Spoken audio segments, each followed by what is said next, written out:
Programa número 24 de Caminos y Pueblos. Hola Deca, ¿cuál es el tema central para hoy? Villa del Rosario, el pueblo de los 7 nombres.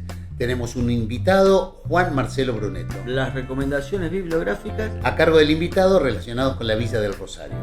y las noticias del ayer. Diario de Rosario, el municipio, 9 de febrero de 1889. Bienvenidos a Caminos y Pueblos. Hola Diego, ¿cómo te va? Hola Deca, ¿qué tal? ¿Cómo estás? Una semanita más en el programa que dimos en llamar. Caminos y Pueblos. Muy bien, un contenido que tiene que ver con nuestro sitio web, caminosypueblos.com.ar. Gran parte de Córdoba y Santa Fe, las localidades que la integran, sus orígenes, mucho de lo que tiene que ver con la historia de nuestro Marco Juárez, que es de donde emitimos. Pero en esta etapa salimos a buscar nuevos horizontes. En este caso, Villa del Rosario, un pueblo que está sobre el río Sanae, sobre el río Segundo. Hoy vamos a conocer Villa del Rosario. Pero para conocer el origen de esta comunidad vamos a invitar hoy a un amigo de la casa ya. Sí, totalmente. Presentamos a nuestro invitado, Juan Marcelo Bruneto, arquitecto, docente e historiador. Me intriga mucho porque la gente ya lo vio en la presentación, el tema de los 7 nombres y bueno, te dejo que charles con él, así nos cuentan. Vamos. Hola Marcelo, gracias por estar nuevamente en nuestro programa de Caminos y Pueblos. Gracias a Bodeca por la invitación. Villa del Rosario, conocido como el pueblo de los 7 nombres, su historia la podemos registrar allá lejos. Ya desde los tiempos de Jerónimo Luis de Cabrera, 1573, ya ahí tienen algunos registros, ¿no? Así es. Voy a compartir con ustedes una parte de la historia de Villa del Rosario, que es un recorrido basado en este libro, que se titula El pueblo de los 7 nombres. Como vos decías, es un mote popular que tiene mi villa o un sobrenombre. Y vos te preguntarás, ¿por qué cambiar tanto de nombre, no? ¿Por qué si tenés un nombre, ir modificándolo? Y bueno, para responder a esto, decidí buscar los documentos para desentrañar las historias que te adelanto que generalmente son traumáticas, estas historias que esconden cada uno de estos cambios de nombre. ¿Podemos hacer un recorrido, Marcelo? Así es, como vos decías, vamos a retroceder a 1573, cuando apenas Jerónimo Luis de Cabrera funda la ciudad de Córdoba, parte con una expedición rumbo hacia el Paraná y pasa por esta ribera descubriendo que son fértiles y con abundantes indios, que son los dos elementos que había prometido a sus soldados para que se aventuren en la fundación de la ciudad de Córdoba. Esto desemboca en un primer reparto de tierras que ahí lo vamos a ver en un fragmento de un plano confeccionado por Sergio Marchetti, donde referí, para mejor ubicarnos, a Villa del Rosario y también está en la actual ciudad de Matorrales y Capilla del Carmen. Bueno, los naturales asentados en el número 1, donde está el número 1, se denominaban nabossácates. Y consideramos este nombre de estos naturales como el primero de los 7 nombres.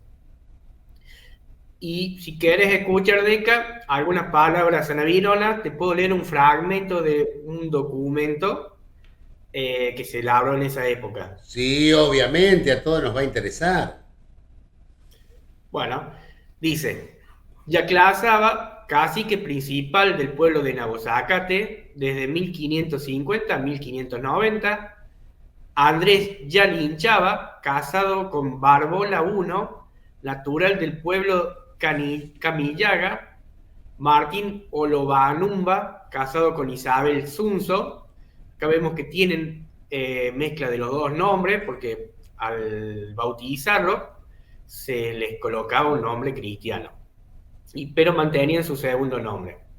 Este censo también precisa que los naturales sobre el Sanae no eran muchos, estaban distribuidos en poblaciones de entre 20 y 40 miembros.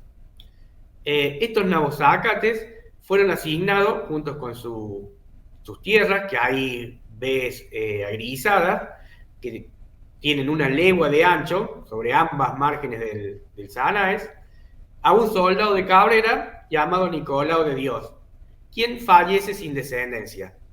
Por ello los pide el capitán Antonio de Alfaro para trasladarlos a su estancia, que ahí está con el número 2, pero él también fallece sin descendencia, quedando nuevamente libre, y la mayoría de ellos, por propia decisión, deciden regresarse o volver a su asentamiento histórico, a su asentamiento original, que es el del número 1. Todo esto, por estos traslados y otros abusos, en 30 años la población sobre el Sanaes se ve que disminuye bastante. Para revertir esto, en 1615 se le otorgan a los jesuitas, como parte del trato para su arribo a Córdoba.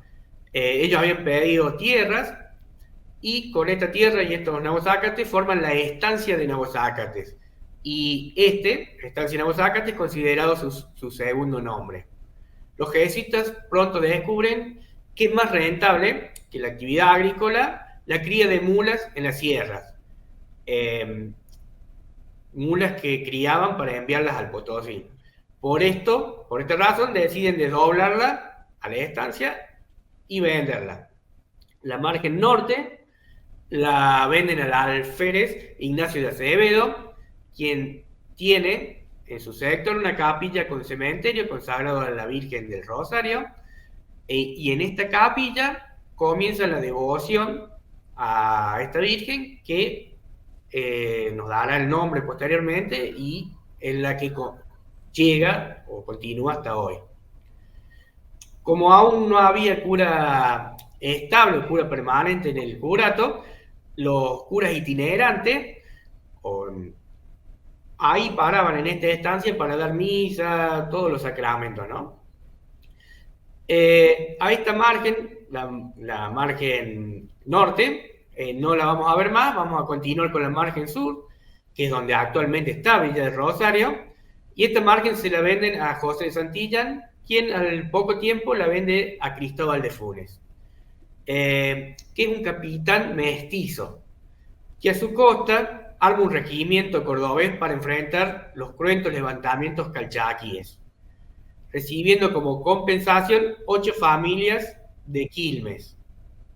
Y acá hago un pequeño paréntesis, me voy a ir del tema, porque su hijo Cristóbal fue quien se encargó de trasladarlos desde los valles calchaquíes hasta hasta Buenos Aires, hasta la actual ciudad de Quilmes. Y por esta larga y cruenta caminata en invierno, es compensado con una familia. Esta familia la reciben, pero a cambio de un trato, que es el siguiente.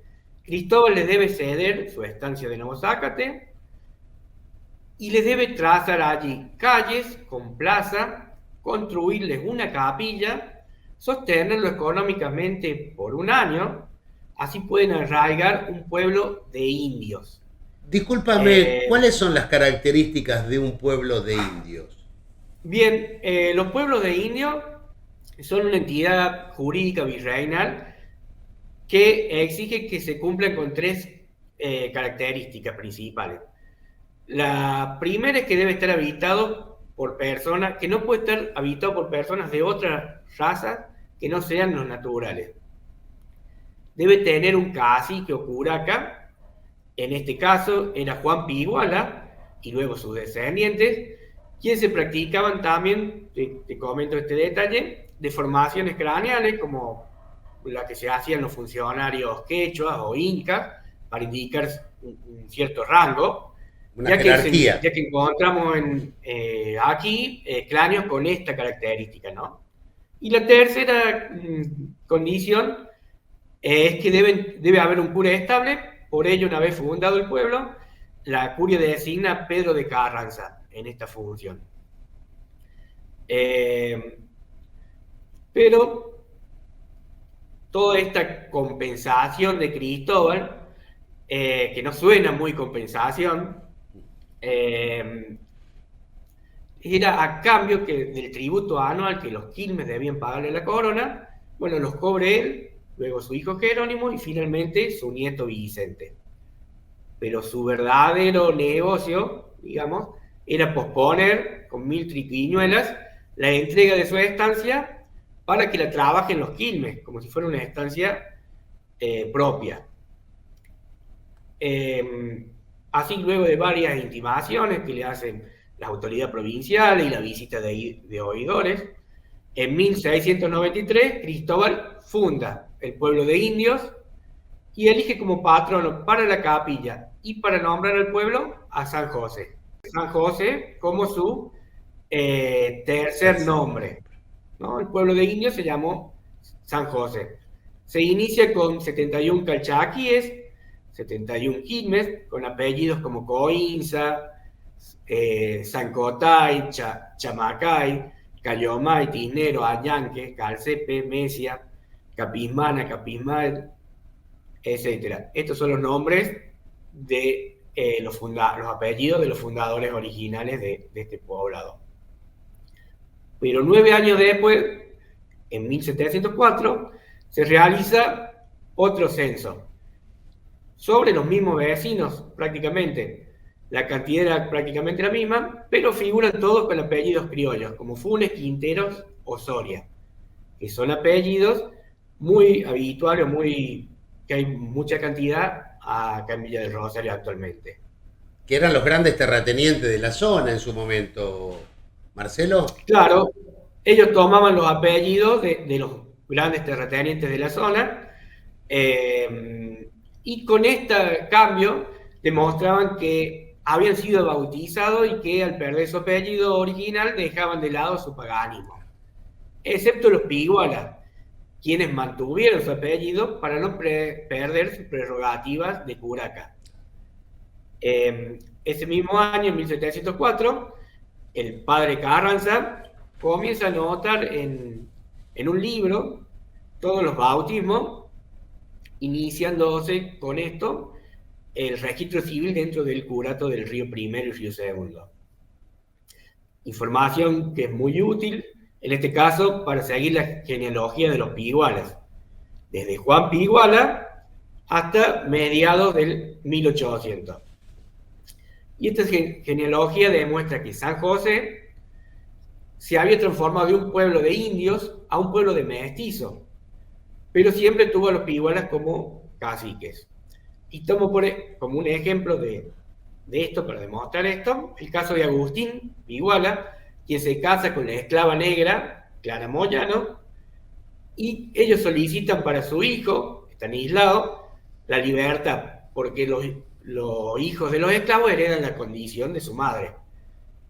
Y la solicitaban para que pueda asumir Estanislao el cacicazgo de San José, y se la otorgan, ¿no?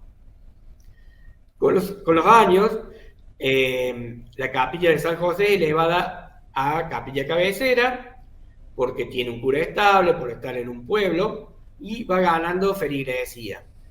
En detrimento de la capilla que habíamos visto anteriormente, que estaba en la otra ribera, que pertenecía a Ignacio Acevedo y que estaba dedicada a la Virgen del Rosario. Hasta que un día, los vecinos de San José cruzan el río, sacan la imagen de esa capilla y la colocan en el altar de la capilla de San José, corren un poquito la imagen de San José y se la colocan a su lado. Y renombran la capilla como de Nuestra Señora del Rosario. Esta modificación va haciendo que el nombre de San José se vaya perdiendo, porque perdió el de la capilla, también lo va sucediendo con el del pueblo, quien se lo comienza a conocer popularmente o a identificar popularmente como los ranchos. Y los ranchos, es su cuarto nombre.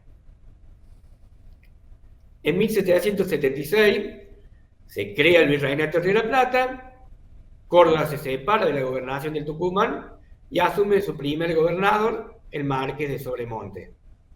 Y el Marqués reconoce que esta zona es apta para fundar una villa de españoles. Hace un caluroso enero de 1795, se llega hasta aquí, cuando los mestizos, ahora mestizos de los ranchos, se enteran de las intenciones con que viene el marqués, reclaman que esos terrenos son suyos, que no son de él. Entonces Sobremonte le pide que le muestren la escritura, pero no la tienen porque Cristóbal nunca se la entregó. Entonces el marqués considera que el pueblo de indios como tal dejó de existir por este mestizaje y que los terrenos habían vuelto a la corona. Pero por las dudas, a la nueva villa la traza lejos del pueblo de los ranchos, como a 1 kilómetro. En ese momento era una distancia. Entonces hace como si fuera otra fundación, ¿no? Claro, ahí en un sitio muy cercano. Exacto, está muy cercano, pero son como dos cosas distintas.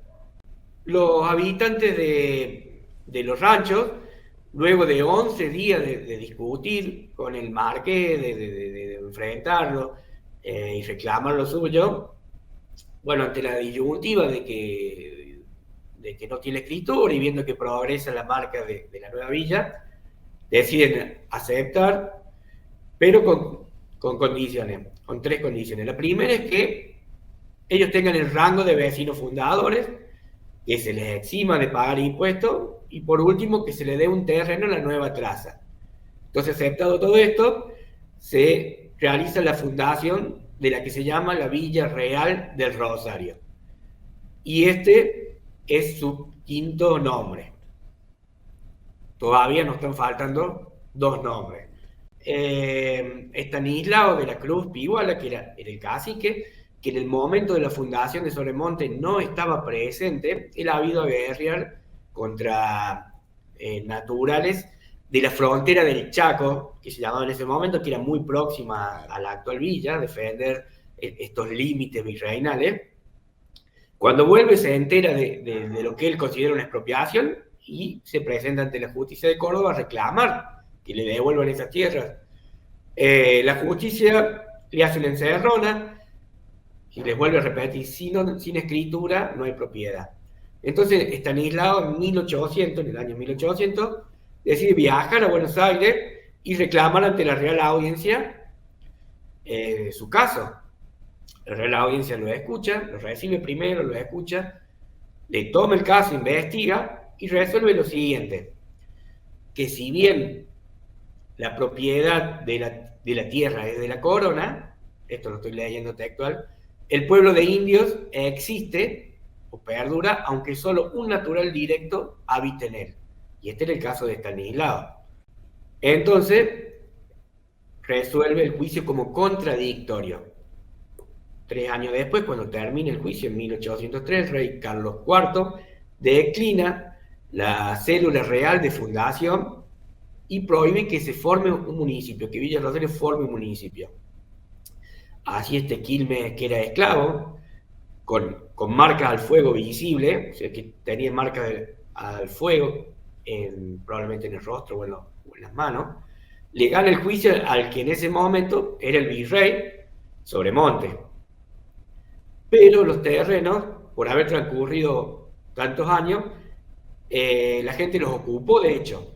Así que en 1805 apela esta sentencia, pero cuando están en esta apelación, en 1908, Napoleón encarcela a Carlos IV y se produce un vacío legal que hace que se detengan los juicios.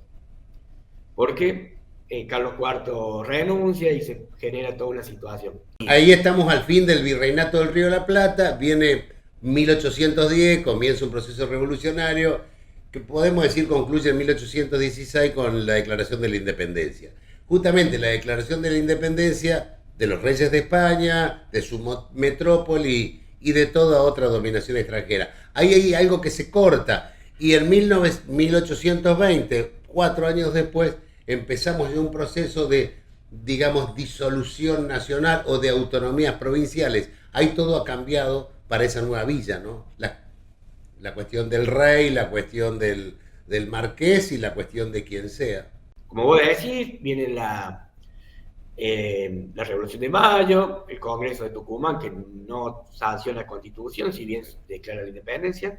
Así que tiene que esperar el tema hasta que Busto, Bautista Busto, que conocía bien la situación legal que tenía esta Villa del Rosario, porque él estuvo residiendo aquí por casi 2 años, de manera interrumpida, pero estuvo aquí defendiendo la frontera de Córdoba con el litoral federal, digamos. Y amparado en su constitución, él funda legalmente, legal y administrativamente, la villa o el pueblo que llama Rosario. Y este Rosario es su 6º nombre. Yo sé que llegado a este punto, porque hemos recorrido 300 años en un ratito, debes tener una confusión de nombres. Pero vamos bien. Bueno, Sí.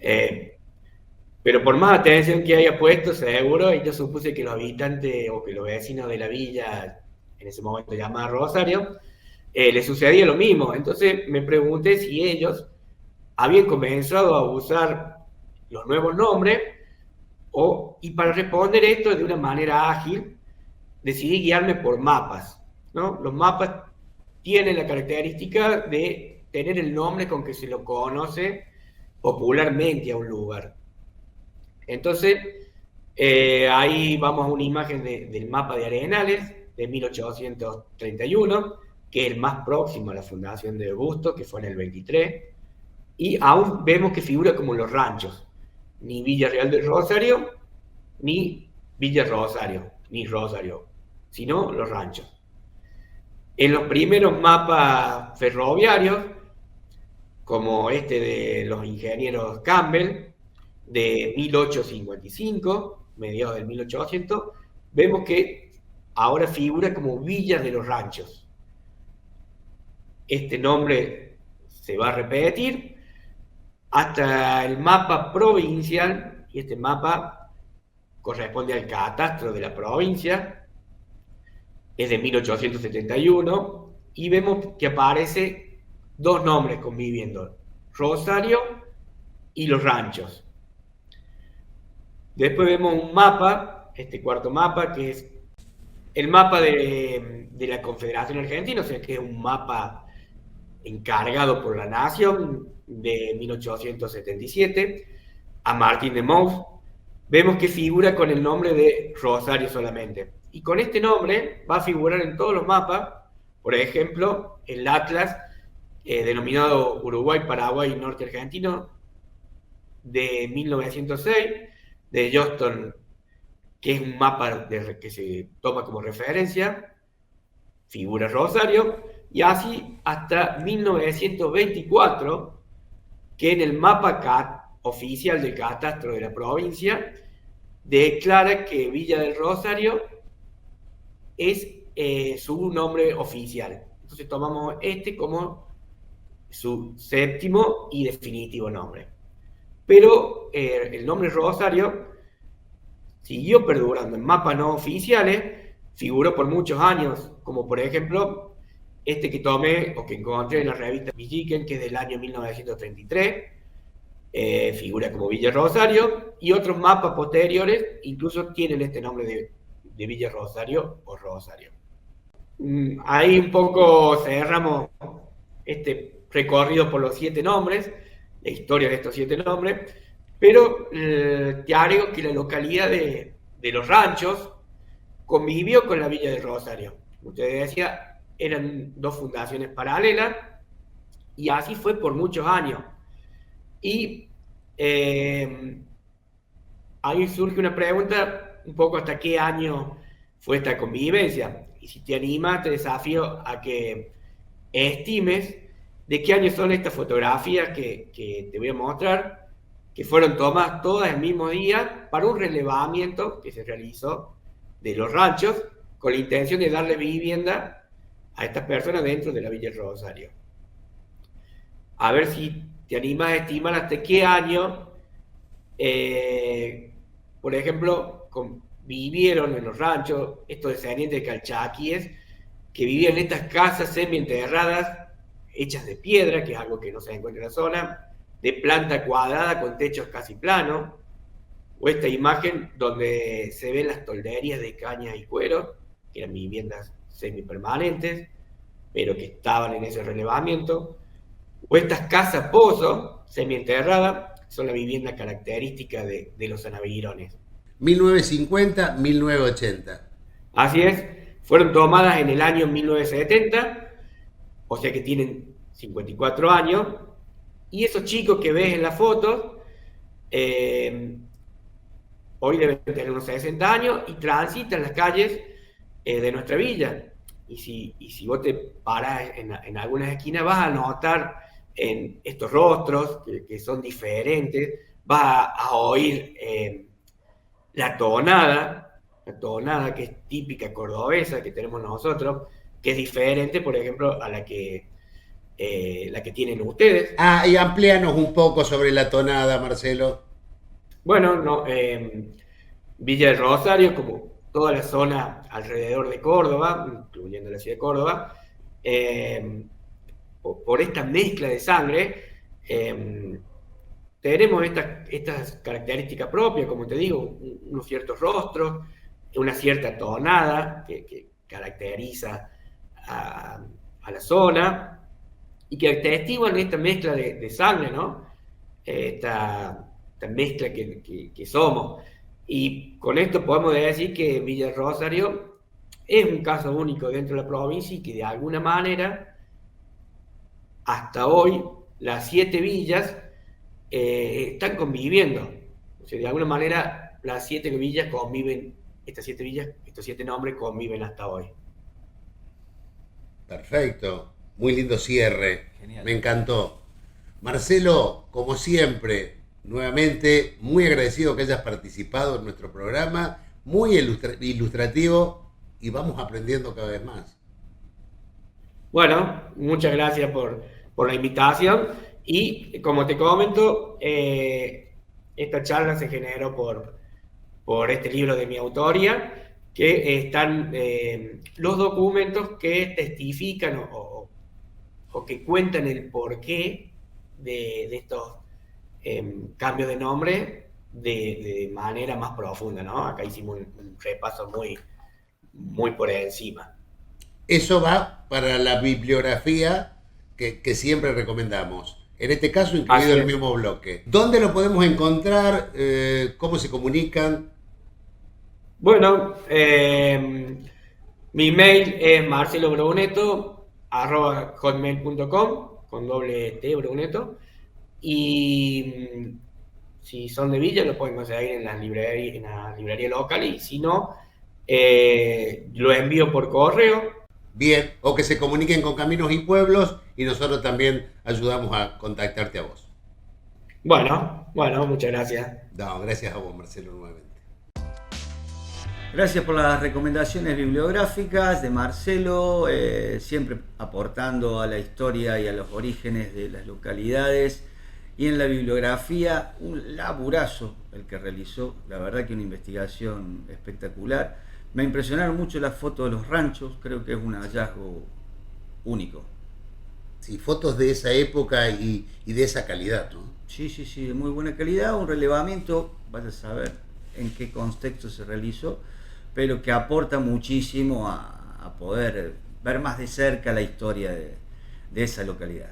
Vamos a hacer un aporte también ahora sobre esa localidad, ¿eh? Sí, que tiene que ver con las noticias del ayer, ¿no es cierto? Sí. Pero antes de que entremos a las noticias, déjame que agregue algo, porque recordarle a la gente que nos están viendo a través del canal de YouTube, Triple Media Contenidos, donde están todos los programas que venimos realizando hasta el momento, además de las investigaciones hechas sobre Malvinas en el departamento Marcos Juárez.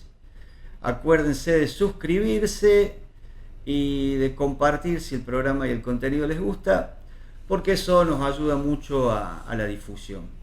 Pero entremos a las noticias del ayer, porque también hay otro hallazgo importante. Lo encontramos en el diario El Municipio, diario de Rosario, del 18 de febrero de 1889. Publica un artículo de la provincia de Córdoba, en donde, ahí estamos viendo, Habla sobre las inundaciones, fundamentalmente en el río segundo y tercero, comúnmente en el caso del segundo es el Sanaes, donde está Villa del Rosario. Y esta noticia tiene que ver con Villa del Rosario. En el recorte final del artículo se puede leer: en Villa del Rosario, el río ha llegado hasta la plaza derrumbando varias casas. De San Pedro comunican que la creciente habida ayer es como no se ha visto nunca en dicha villa. Se calcula la cantidad de agua el triple de las más grandes crecientes habidas. Los perjuicios en las estancias, animales, tomas, acequias, casas y en 3 molinos de agua se estiman en más de 80.000 nacionales. A raíz de esta noticia que le estuve charlando con Marcelo, me decía que posteriormente a esta gran inundación, la plaza y el pueblo se deslizó aproximadamente 1 kilómetro para alejarse del río Segundo. Y por otro lado me estaba informando que la población en la actualidad tiene en olvido esas grandes inundaciones, porque inclusive en los últimos años sobre el río Segundo, el río Sanaes, el agua que corre es cada vez menos. Están tratando de ver cómo recuperar un poco de caudal de ese río. ¿Qué tema los ríos y las localidades de la provincia de Córdoba y Santa Fe? Porque empezamos con Tortugas, después nos fuimos a Idiazábal, localidades que con el río tienen esa convivencia. Cuando se despiertan los ríos cordobeses, producen esas cosas. Sí, pero que son muy distintos a partir de las represas y a partir de todo lo que se fue o que fue obstaculizando esa corrida del agua, ¿no? O la circulación del agua. Entonces, los ríos tercero o el río segundo, los ríos de Córdoba en este caso, o como puede llegar a ser el arroyo Tortuga, ya no es lo que eran antes. Es muy distinto, ha cambiado bastante el paisaje. Sí, sí. Bueno, otro gran hallazgo del municipio que se transforma en nuestro diario de cabecera casi, porque siempre tiene algo para aportar. Sí, hay que buscar, hay que leer y siempre algo vamos a encontrar. Bueno, Deca, llegamos hasta el final. Tenemos que agradecer, como siempre, a quienes nos acompañan en el sitio web.